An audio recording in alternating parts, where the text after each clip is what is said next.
Hey, Life Group leaders. I'm Ken Gaines, and it's my privilege to bring you the lesson this week. And we've got a great one. We're studying in First Kings, and our lesson today comes from chapter 18, and specifically verses 25 through 39. And Kings has been kind of a crazy book so far, right? I mean, we thought we had some crazy politics today. They really did back then. And you'd think that we could read this and learn from it, but we still make some of the same mistakes. Anyway, we got a great lesson today. There's a lot of background to talk about, but again, you know what I'm going to say. Don't miss the reason these words were written in here, the reason we're told this story. And I'm going to go over what I think that was, at least to me, as I read through this. Why we're being told this story and why all of these things are happening. So let's do a little bit of background. We had a great lesson last week. I'm going to talk a little bit about what's happened since then, leading up to all of this. And so in the chapters before our lesson, we learned that the northern kingdom, which is Israel, was ruled by King Omri. And he enjoyed peace and prosperity, but he made the same mistake that Solomon did, and he allowed idol worship in the northern kingdom.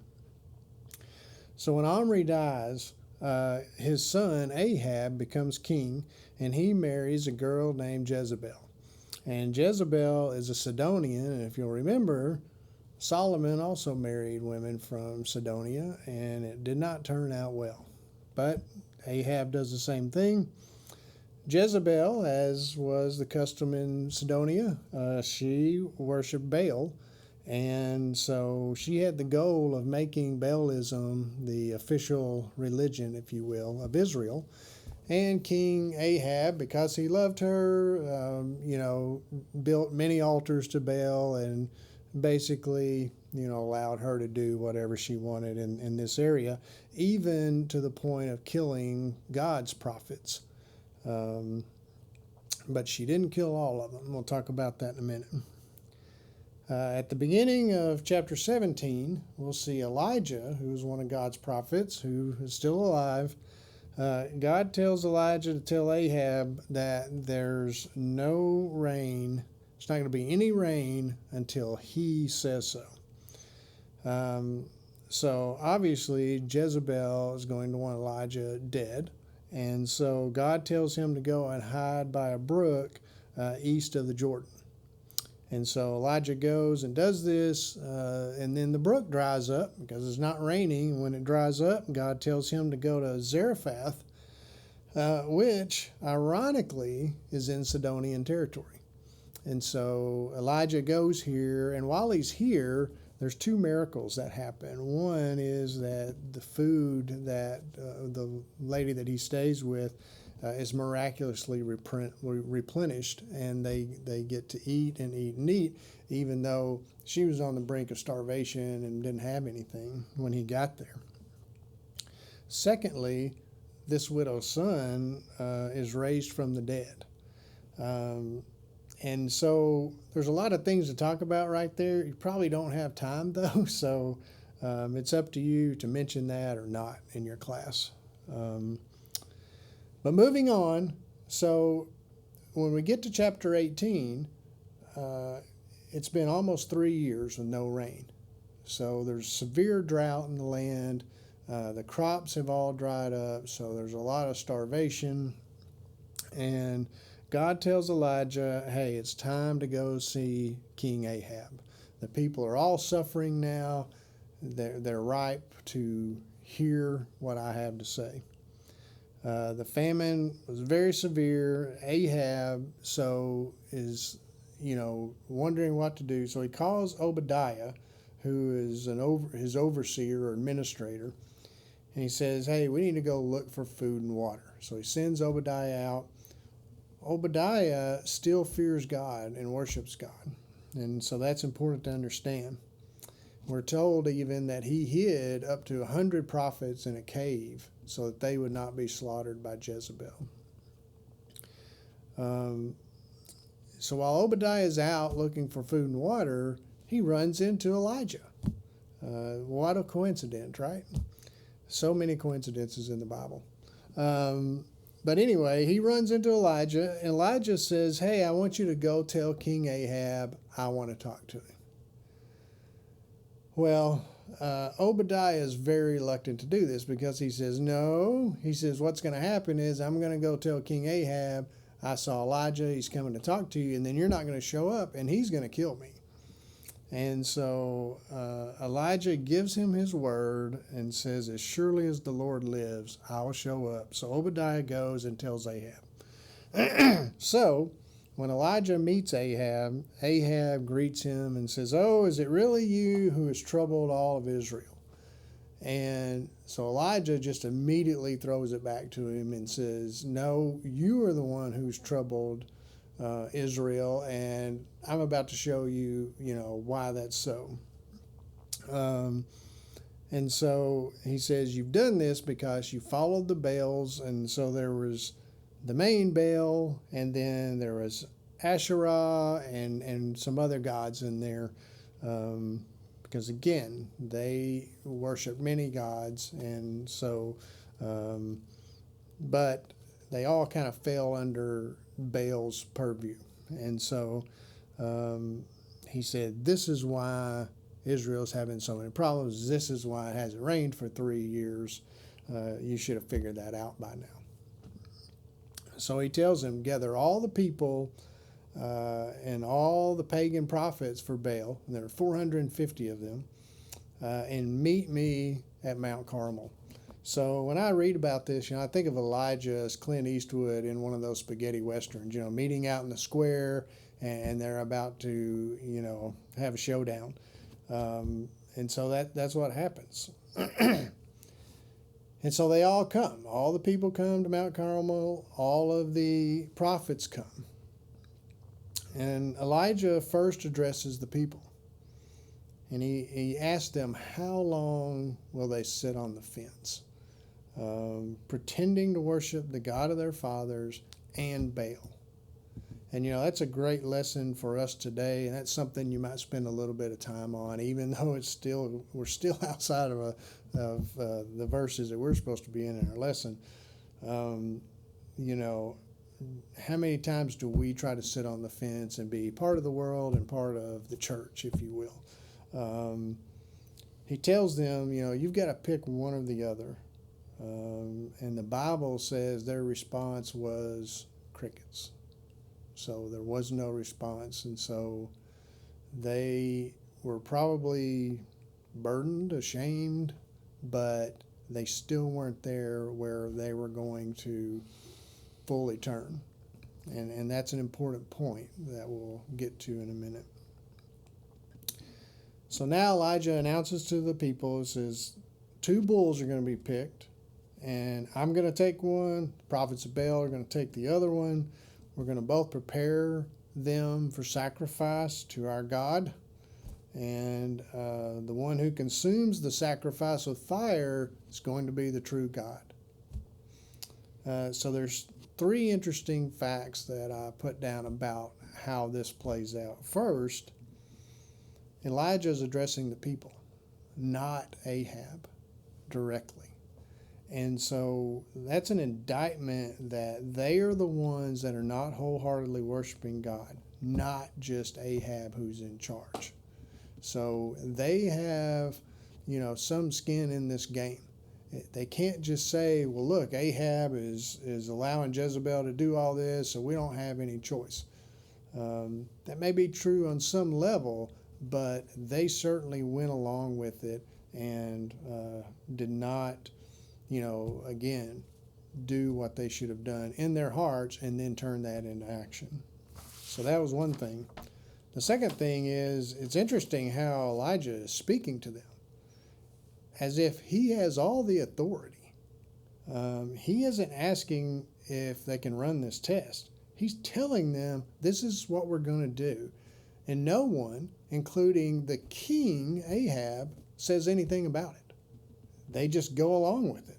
It's incredible the strength we can get from God. I mean, Elijah's just saying, hey, Ahab, folks, here's what we're going to do. Prophets of Baal over here, here's what you're going to do. And then we're going to see who the real God is. At any time, any of them could have said, wait a minute. I'm not going to get sucked into this, magic trick you have or whatever. None of them did it, though, because God was directing this. And Elijah knew that. And so he just spoke like, hey, king, here's what you're going to do. And they did it. And so we need to remember that. That's a great lesson as well. Our strength doesn't come from ourselves. Our strength comes from God. And so when the Bible says be bold, in the Spirit, that's what it's talking about. We're not going to do anything. God's going to do it. And so we have to remember that. The third thing I put down is the response from the true God will be fire consuming the sacrifice. And remember, anytime in the Old Testament we see fire coming down, it's typically a sign of punishment and judgment. And it's going to be that this time as well, even though it's going to come down and consume a sacrifice and not the people or anything like that. They've already went through the punishment. The punishment was 3 years of drought. Now they're going to have judgment, though. And this is going to be very impactful to the Israelites because they would have known that's what fire represents from times past, right? And so it's a very good visual that God uses here to grab the people and get their attention. So now we get into the part that's the battle of the gods. And this is where our lesson is. So most of you know this story. You can read through it, but most everyone knows the story. But the prophets of Baal were given many advantages if you think about it. They got to pick their bull. So the two bulls were, brought out, and Elijah says, pick your bull, and they probably looked at which one looked more incendiary, and pulled that sucker over. They also prayed for almost the whole day to Baal. So they started in the morning trying to get this fire to come down on their sacrifice and went on almost all day. Another thing, their altar had been used probably recently. Remember, the altar to God had been torn down and was not in use. This altar had probably been used. I mean, you could have even said they may have thought possibly, hey, there's still some hot coals under here from yesterday, and that may be enough to make this thing work. But whatever the case may be, they had many, many advantages. And as the day wore on and they're praying and doing all these things, Elijah begins to jeer at them for their worthless behavior. And at this point, because he does this, they start cutting themselves to show their obedience and belief in Baal and all these things. And so that might be something you talk about a little bit is, why did Elijah jeer them on? And one of the big reasons is, they were deceiving the people. And that was their biggest downfall. So not only were they not worshiping God, they were turning the people away from God as well. And we know the Bible talks about special punishments for people that do that. And so that's why Elijah is being so cruel to them, because he is probably upset with them for what they've done to the nation of Israel. Once it's clear, though, that Baal can't answer, which is obvious, he's not a real God, Elijah sets about rebuilding the altar of God, which had been torn down. He chose 12 stones to make the altar, and that represented the 12 tribes of united Israel under David that had revered God. And, God loves numbers. He created numbers. He created math. I know some of you don't like that and wishes he had it, but he created math and science, and we know this. And so he displays that all through the Bible, and it's really cool. But anyway, again, all of this stuff Elijah's doing is just a visual for the people. Again, God's going to do all the work, and he knows that. He's just being the tool right now. So he gets these 12 stones, very visual picture of the 12 tribes when they were united, which they're not now. He digs a trench all around the altar, which was not normal, but we'll see why he did that in a minute. He places the wood, he cuts up the bull, he puts the parts on there. Then he tells the people to pour water all over the altar. And he doesn't ask them to do this just once. He asks them to do it a second time. And then he asks them to do it a third time. Again, these numbers, right? 3 times. We know what 3 represents. Completion. This thing is completely soaked now. The wood, the bull, the stones. So much so that the trench that he had dug around the altar is full of water now, to show how much water had been poured all over this thing. I mean, you could sit there with your flint for hours and never set this thing on fire. And that's exactly what he wanted. So Elijah was already disadvantaged in this, and yet he was making that disadvantage grow. So if he had a magic trick coming out, he was going to make sure that it was impossible for anything other than the power of God to make this thing work. Now, once he does all this, he steps back, and Elijah's going to address God. And let's look at how he does this for the people's benefit. He calls God the God of Abraham, Isaac, and Israel, which is true. But he does that to remind the people where they came from, the heritage that they came from is very important. And that's something we need to remember all the time, too. We're part of the family of God. That's our heritage. And so, when we think about our actions, that's what we need to think about. And here it is. Now, here I think is the root of why we have this story. What are we supposed to get out of this? He also asked God to consume the sacrifice to show the people that he can turn their hearts back to him and not destroy them for turning away. So let's think about what happened. Elijah comes up. He's been extremely bold. Remember, Jezebel's been out killing prophets. And here he is in full display right in front of all the people, right in front of Ahab.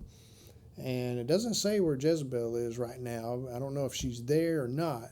But anyway, he is doing something extremely bold. I mean, put yourself in his shoes. Think about the story. Think about what's happening. And he tells the people, get off the fence. Quit worshiping Baal here. And the whole crowd just stares at him and says nothing. Now, if that were me, I'd get real uncomfortable right about then. But he knows what's going to happen. The people, see this extreme show of, boldness, and they still aren't going to turn their hearts. Well, here Elijah prays, says God's going to turn your heart. And he's not going to destroy you even though you deserve it. And it's the same for us. We're all sinful. We all deserve death and hell. But Jesus Christ is the way that we were made to be saved, and he does the work. He turns our hearts. And so that's what's going to happen here. He tells God, consume this sacrifice so that the people's hearts will be turned by you, and you're not going to destroy them for turning away from you. You're going to bring them back into the fold. So once Elijah prays this prayer, immediately a great fire comes down from heaven, and we know the story. It consumes the water-soaked bull, the wood, it consumes the stones and the dirt around it. There's nothing left in the trench. It's bone dry. This was not a, meteor that came down and, just Elijah got really lucky. This was a miracle that could not be explained any other way. And so when the people saw it, they fell on their faces and acknowledged God in their hearts as the true God. And so God again does this to bring the people back to him, and he does this, and so Elijah sees that the people's hearts were turned. He tells them not to let any of the false prophets go again because they deserve special punishment for misleading and deceiving people intentionally. And so he says, don't let any of them go. They catch all of them and they slaughter them. 450 men. They kill them all. And then, outside of our lesson in verse 45, what happens? Heavy rain falls because God always fulfills his promises. And so God said, all right, people have turned back to me. I have shown my power and shown that I'm the true God. And so now I'm going to allow it to rain. The punishment's over. And it's interesting. We don't hear a lot about Ahab. Right at the end we do, and Jezebel. And Elijah, what happens to the three of them once this is over? And man, I'd really like to talk to you about that. But that's next week's lesson. And so I'm going to let whoever does the video next week talk to you about that. I hope there were some helpful points in here for your lesson this week. It's a great story. I mean, it's a story, again, pretty familiar to most of us, but there's some awesome things to get out of it. Again, God told this story for a reason. And I think the reason was to show that he always brings us back to the fold, when we're his children, even as we try to, maybe get away from him. And we can't sit on the fence. We've got to be for God in all parts of our life. And, it's got to be, it's not a religion. It's not, something else to do in your life. It is your life. And to me, that's what I got out of the lesson. So, hope that was helpful. I know you'll have a great class and some good discussions. And I hope you have a great week. And we'll see you Sunday. Thanks.